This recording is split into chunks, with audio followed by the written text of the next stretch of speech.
True religion inspires goodness in the form of generosity, altruism, and compassion.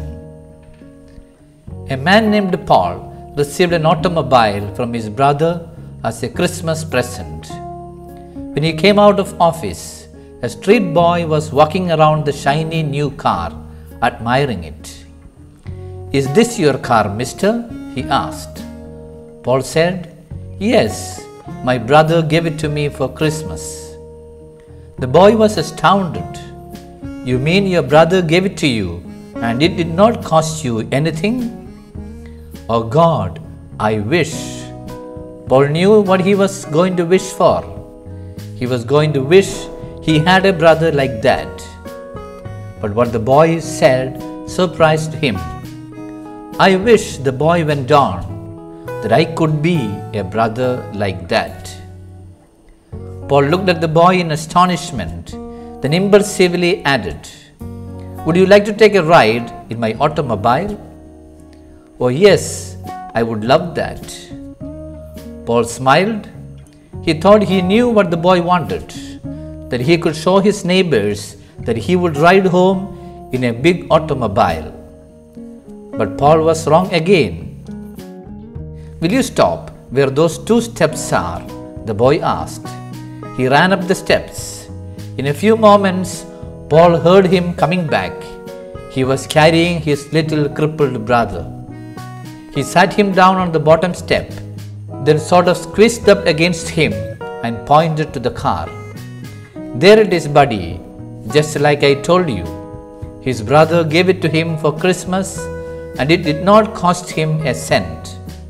And someday I am going to give you one just like that. Then you can see for yourself all the pretty things in the Christmas windows that I have been trying to tell you about."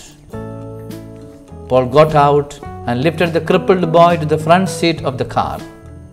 The shining-eyed older brother climbed in beside him, and the 3 of them began a memorable holiday ride.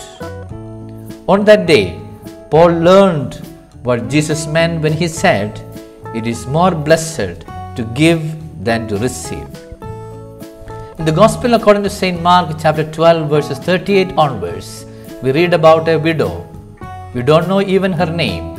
She sat in one of the temple court, where there were many collection boxes, and as with churches in some parts of the world today, each box was labeled for a different need. As in all times, many rich people put in large sums. The widow had little to give, but she put in 2 small coins. What she put in was the lepton, the smallest copper coin made, and it was worth about only 1/64 of the daily wages of a laborer. She gave quietly with a loving heart. The poor widow need not have contributed anything at all, for she could have put one of the coins and kept the other. But true giving must have sacrifice connected with it. She gave everything she had. It was a certain courageous recklessness. The widow was not casual about her faith. Her commitment called forth generosity of spirit, and that is why Jesus said, "She put in more than all the other contributors." In the first book of Kings, chapter 17, verses 10 onwards, we read about Prophet Elijah arriving at the city of Zarephath, and seeing a widow, he asked for a drink of water. The Phoenician woman, who did not know Elijah yet, obliged him. She was a widow and had nothing, and she expected that she and her son would die. But with a generosity that was simple, complete, and reckless, she did as Elijah asked. This wonderful woman, who had no religion at all to make her good, fed the prophet even before she fed herself and her son. Such generosity is common among the poor in the world. Goodness is not confined to people who profess to be religious, but to those who show generosity and compassion. Goodness comes out of self-sacrifice and love. In the letter to the Hebrews chapter 9, verse 24 we read, "Christ did not enter the sanctuary made of human hands, but his sacrifice was a total self-giving of his life.